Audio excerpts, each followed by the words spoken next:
ordinary guy like me who's done a lot. Okay? You can see who's at risk here, right? This person's at risk because he's responsible. If this person signs a contract and you get sued for $5 million US, guess who loses their house? This guy loses all his houses. Okay? Because he's jointly and severally liable. That's a risk. I don't like it. I respect people's safety. You want to I don't like that. Especially if you have money. For this guy, you're new, you don't have a lot to lose. But for this guy, person, you have a lot to lose. Right? And so you gotta be alive to that. If you're in a partnership with somebody, what do you have to lose? What do they have to lose? Okay? Because you're jointly and severally liable. This person could not be responsible, so if there's a claim, everybody is jointly and severally liable. He loses his boat. Terrible. Okay? So sometimes we form what are called limited partnerships. Now this has to be registered. You can't just, the law doesn't assume a limited partnership. So in Canada, you have to register a limited partnership. And someone can say, look, I just want to invest in the partnership, but I don't want to take any responsibility.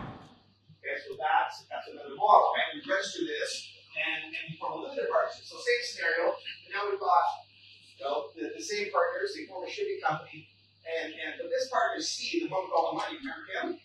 He says, look, I'm prepared to invest some money. That's it. I don't want to be jointly and severally liable. So what we do, this money is genius.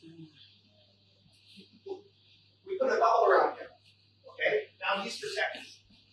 And you can't go after this partner. That money they invested, okay, over there, you could lose that. You could lose your investment in the partnership, but that's it. Okay? All your other money is safe.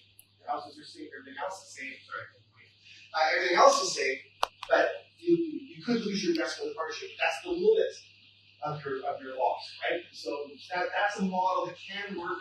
I do in Canada, we have First Nations, Indigenous people, and they have special tax status, and so we use limited partnerships a lot in those kinds of contexts. I've done a lot of work with First Nations, First Nations, Indigenous people in Canada. I've done a lot of work with those groups. I was the CEO of a First Nations organization before, and so we use limited partnerships for tax purposes, and they can be quite effective.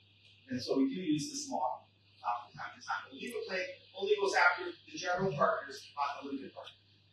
You can have any number of limited partners, you have at least one general partner. That's just they're on the hook. Your general partner is no different.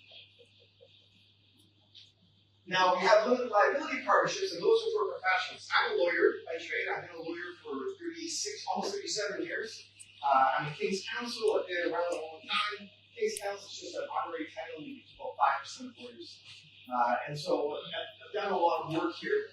And as a lawyer, as a doctor, as a dentist, any kind of professional engineer, you are personally liable for your mistakes. You can't hide behind it. You have to be personally accountable. So we carry insurance. I carry a minimum asset carries $4 million of $3.5 million of insurance, just in case I make a mistake. Okay, and I pay my insurance every year. I carry that because we form this limited liability partnership. Again, same story. So let's say we're an accounting firm.